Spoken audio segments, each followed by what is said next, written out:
Taylor Swift and her fiancé, Travis Kelce, continue to prove that love isn't just about grand gestures or red carpets. It's about the quiet, heartfelt moments that change lives.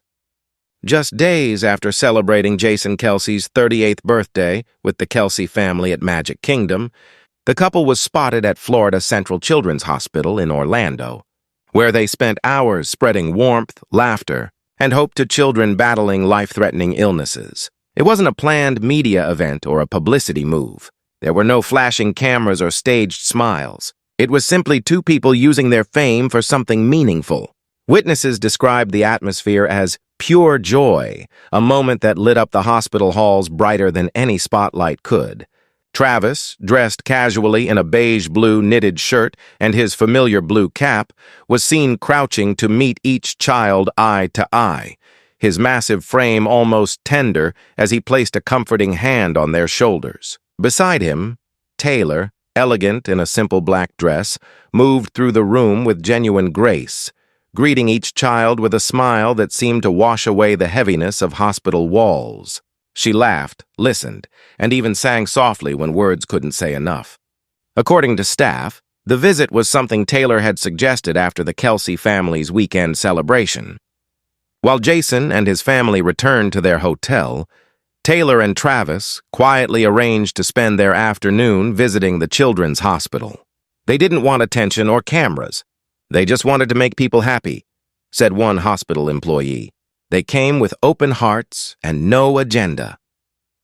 Photos shared later by hospital staff showed the couple sitting on the floor with children, handing out toys, books, and autographed memorabilia. Taylor was seen kneeling next to a young girl holding a guitar, singing a few lines from You Belong With Me.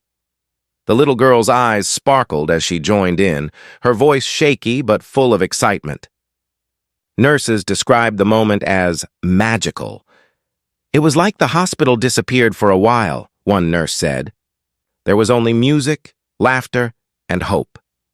Travis, known for his playful personality, filled the room with his trademark humor, making even the shyest kids giggle. One 9-year-old boy, clutching a signed football, told reporters later, "Uncle Travis said I have to eat a lot to be strong like him. He's really funny."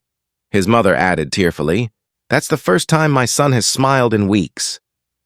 Another child, a young boy undergoing cancer treatment, was gifted a Kansas City Chiefs cap and a football signed by Travis himself. The boy burst into tears, overwhelmed by the moment. Travis bent down, hugged him, and whispered, "You're going to fight like a champion. You've got this." That simple sentence, according to witnesses, brought everyone in the room to tears. Taylor's touch was equally impactful. Parents said she took time to talk to them, asking about their children's progress, their routines, and their struggles. She listened carefully, never rushing, and always finding the right words to offer comfort. One mother said, "Taylor looked at me and said, 'You're stronger than you think.' It was something I didn't know I needed to hear until that moment."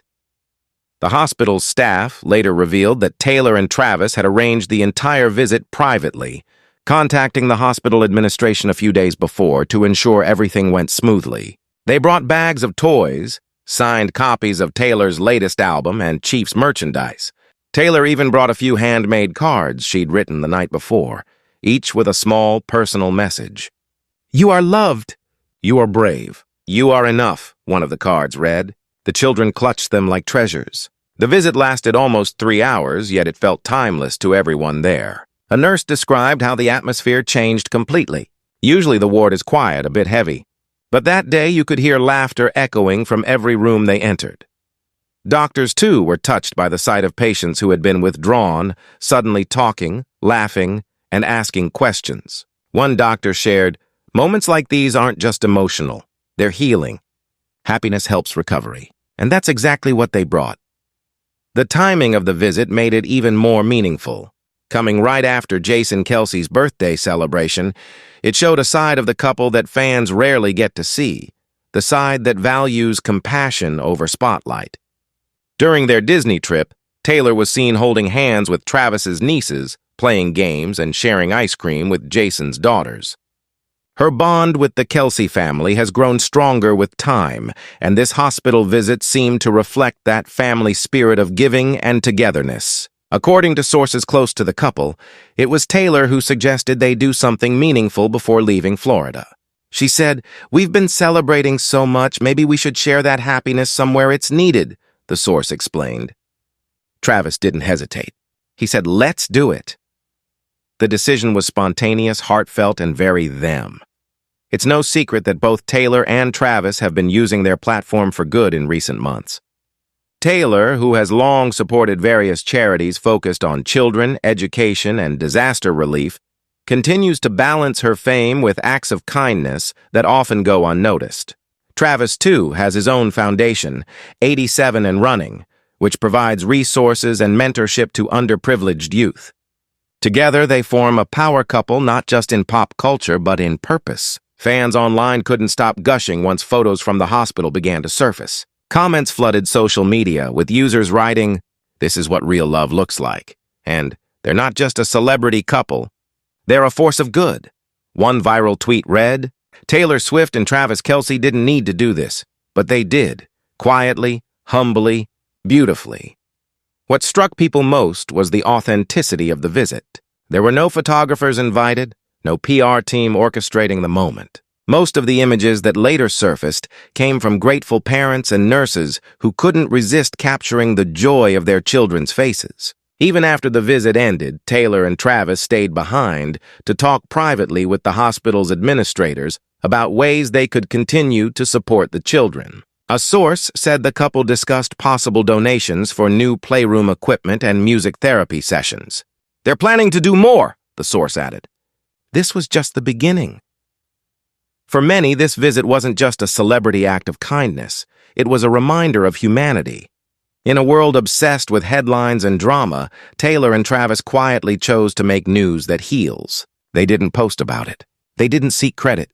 They simply showed up where they were needed most. As the day came to a close, one nurse recalled watching Taylor wave goodbye to a group of children gathered near the window. She turned back one last time, smiled, and said, "Keep singing for me, okay?"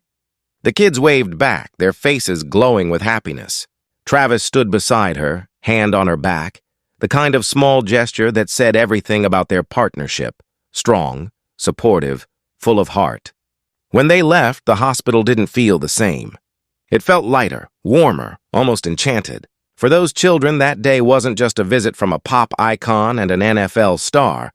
It was a reminder that they matter, that they are seen, and that kindness can find its way even into hospital rooms. The story of Taylor Swift and Travis Kelce's visit isn't about fame or fortune.